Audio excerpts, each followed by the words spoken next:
Hello friends, नमस्कार।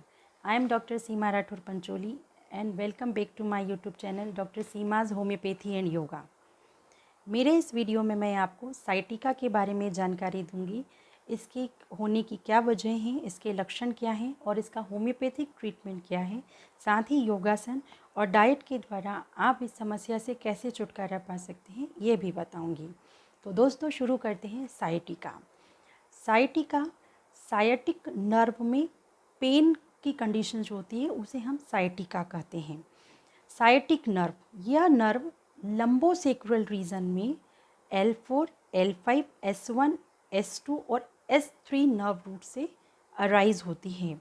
ये दो पार्ट में बनती है ये nerve, common peroneal part and tibial part. ये दोनों पार्ट एक कॉमन शीथ में इनक्लोज होते हैं और जो नर्व बनती है उसे हम साइटिक नर्व कहते हैं।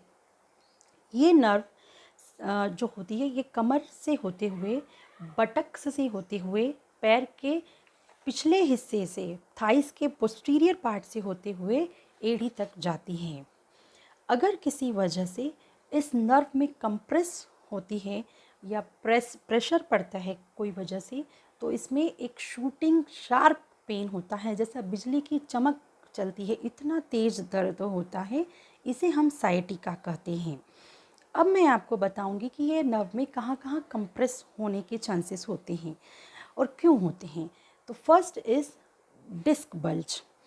जब हमारी जो रीढ़ की हड्डी होती है वो उसमें वर्टिब्रीज मल्टीपल बोन्स होती हैं, इन्हें हम वर्टिब्री कहते हैं। ये वर्टिब्री एक दूसरे के ऊपर रहती है, इसके बीच में कुशन लाइक स्ट्रक्चर होता है जिसे हम डिस्क कहते हैं। ये सॉफ्ट इलास्टिक टिश्यू की बनी होती है डिस्क। कभी कभी इंजरी की वजह से या कोई जर्क की वजह से ये डिस्क जो होती है ये प्रोट्रूड आउट हो जाती है, बाहर को निकल जाती है, जिसे हम हर्निया भी कहते हैं, डिस्क का हर्निया होना कहते हैं। और ये पीछे जो नर्व जारी होती है उसको कंप्रेस करती है ये डिस्क, इस वजह से साइटिका होता है। दूसरा कारण सेंट्रल कैनाल स्टेनोसिस। ये जो वर्टिब्रीज होता है इसमें बीच में एक कैनाल जैसा स्ट्रक्चर होता है जिसे हम सेंट्रल कैनाल या स्पाइनल कैनाल कहते हैं। यहाँ से स्पाइनल नर्व गुजरती है। कभी कभी क्या होता है, अगर ये मान लीजिए डिस्क जो है पोस्टीरियर साइड पीछे की तरफ हर्निएट होती है तो ये इसका डायमीटर कम कर देती है कैनाल का, और इसे हम स्टेनोसिस कहते हैं। डायमीटर कम होने की वजह से ये नर्व जो होती है वो कंप्रेस होती है और साइटिका का पेन होता है।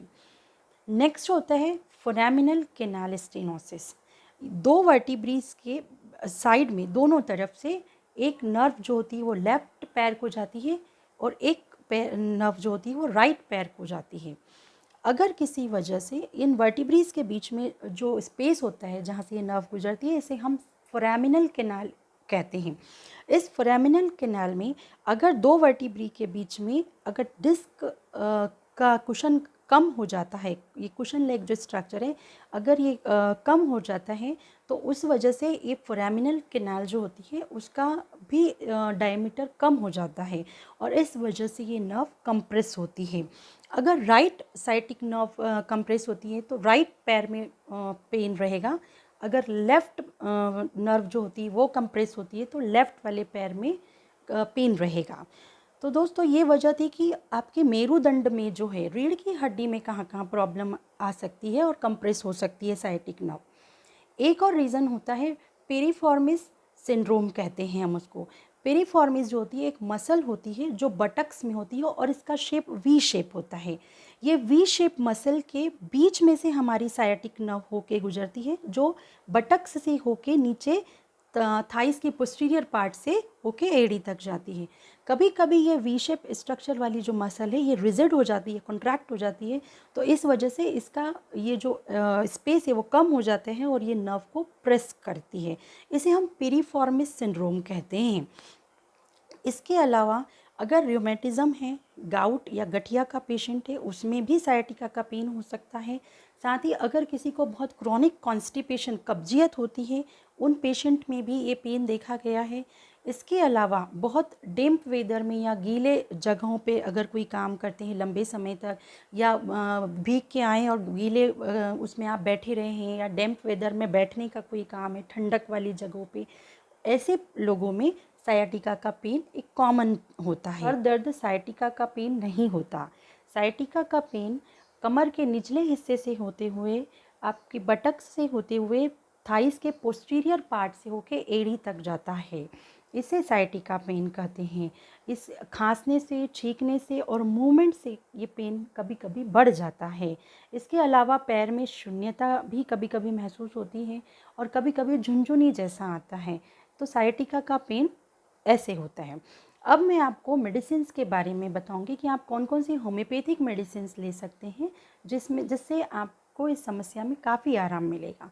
तो पहली मेडिसिन जो होती है वो हम कोलोसिंथ की बात करते हैं। दोस्तों, colocynth is a best medicine for sciatica pain, specially left side sciatica pain. अगर सायाटिका का दर्द लेफ़्ट पैर में, left knee joint, left ankle, left side का पैर अगर इन्वॉल्व है तो वहाँ कोलोसिंथ बहुत अच्छा काम करती है। पेशेंट को टच से और मूवमेंट से उसकी प्रॉब्लम बढ़ जाती है। उसको अगर हम हार्ड प्रेशर देते हैं उसके अफेक्टेड पैर पे तो उसे काफ़ी अच्छा आराम मिलता है। अगर ये सिम्टम्स हैं तो कोलोसिन 30 8-8 बूंद आधा कप पानी में कुछ दिनों के लिए ले सकते हैं। दूसरी मेडिसिन इज़ रेस्टॉक्स। रेस्टॉक्स भी एक बहुत अच्छी मेडिसिन होती है सायाटिका के दर्द के लिए। रेस्टॉक्स का जो पेशेंट होता है वो अपनी पोजीशन लगातार बदलते रहता है। एक जगह अगर वो खड़ा है तो उसे बहुत तेज़ दर्द होता है। इस वजह से अपनी जगह को एक साइड से दूसरे साइड चेंज करता रहता है। अगर ये सिम्टम देखने को मिलता है, साथ ही डैम्प वेदर में या रेनी सीज़न में दर्द बढ़ जाता है, या इस कोई डैम्प वेदर में काम करने वाले लोगों को ये तकलीफ़ अगर होती है तो ऐसे सायाटिका पेन में रेस्टॉक्स 30 8-8 बूंद आधा कप पानी में पेशेंट कुछ दिनों के लिए ले सकता है। Next medicine is a Causticum. Causticum एक लेफ़्ट साइडेड सायाटिक पेन के लिए अच्छी मानी गई है। ऐसे तो सायाटिका अगर राइट साइड है तो भी ले सकते हैं, लेकिन अगर लेफ़्ट साइड पेन फुल है पैर तो उसमें कॉस्टिकम बहुत अच्छा वर्क करती है। इसके साथ ही कॉस्टिकम का जो पेशेंट होता है उसमें ये देखा जाता है कि हो सकता है उसमें रूमेटिज़म के या गठिया के भी सिम्टम्स हो। साथ ही अगर उसकी मसल्स में कंट्रैक्शन है, सिकुड़न है मसल्स में, उसके टेंडन्स में सिकुड़न है, अगर ये सिम्टम्स हैं तो कॉस्टिकम 30 8-8 बूंद आधा कप पानी में कुछ दिनों के लिए ले सकता है पेशेंट। नेक्स्ट मेडिसिन इज़ एमन म्योर। एमन म्योर भी एक बेस्ट मेडिसिन है सायाटिक पेन के लिए। इसमें पेशेंट को चलने फिरने से अच्छा लगता है, लेकिन अगर वो बैठता है तो उसको तकलीफ़ बढ़ जाती है। लेकिन अगर वो कम्प्लीटली लाई डाउन होता है, रेस्ट कर रहे हैं, सो जाते हैं तो उसे बहुत अच्छा लगता है। अगर ये सिम्टम्स हैं तो एमन म्योर 30 8-8 बूंद आधा कप पानी में कुछ दिनों के लिए ले सकते हैं। एक और मेडिसिन है इंडिगो। इंडिगो भी सायाटिक पेन में काफ़ी अच्छा वर्क करती है। इसमें जो पेशेंट होते हैं उसके जो दर्द होते हैं उसको ऐसे लगता है सुई चुभ होने जैसा दर्द का फीलिंग आता है, उसको कुछ चुभन महसूस होती है। अगर ऐसा पेन है, साथ ही इसमें ऑल्टरनेट होती है उसकी प्रॉब्लम, जैसे उसको रूमेटिज़म और गाउट का प्रॉब्लम भी साथ में देखने मिल सकता है। तो ये सिम्टम्स हैं तो इंडिगो 30 8-8 बूंद आधा कप पानी में पेशेंट ले सकता है। Next medicine is Viscum album. ये एक बेस्ट मेडिसिन है, सायाटिक पेन के लिए बहुत अच्छी मेडिसिन मानी गई है। इसमें भी पेशेंट को सायाटिक पेन के साथ साथ पेशेंट को उसमें रूमेटिज़म या गाउट जो होता है वो उसका ऑल्टरनेट करता है। जैसे कभी उसके हाथ में रिस्ट जॉइंट में प्रॉब्लम रहेगा, कभी उसको नी जॉइंट में प्रॉब्लम रहेगा, तो ऐसा थोड़ा सा सिम्टम्स जो होते हैं वो ऑल्टरनेट करते हैं, ये सिम्टम्स देखे जाते हैं। अगर ये सिम्टम्स हैं तो विस्कम एल्बम 30 8-8 बूंद आधा कप पानी में पेशेंट कुछ दिनों के लिए ले सकते हैं। साथ ही दोस्तों, इन सभी मेडिसिन्स में अगर आप कोई भी मेडिसिन सिलेक्ट करते हैं, इसके साथ में मेगफॉस 6X जो होती हैं बायोकेमिक मेडिसिन, ये 4-4 गोली दिन में 3 बार इन मेडिसिन में से किसी भी मेडिसिन को जब आप सिलेक्ट करते हैं तो उनके साथ आप ले सकते हैं। होम्योपैथिक मेडिसिन्स का मैंने अपने पहले वीडियोस में भी कहा है कि सिम्टम्स के अकॉर्डिंग ही सिलेक्शन कीजिए। अगर आपके सिम्टम्स मैच करती है तो ही आप ये मेडिसिन्स लीजिए। साथ ही इसमें योगासन और डाइट के बारे में मैंने जानकारी जो है वो सायाटिका पार्ट 2 में दिया है।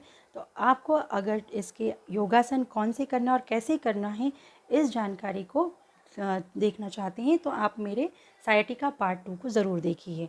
अगर आपको मेरी जानकारी और ये वीडियो पसंद आया है तो प्लीज़ इसे लाइक कीजिए, सब्सक्राइब कीजिए और बेल आइकन को दबाना मत भूलिए। धन्यवाद।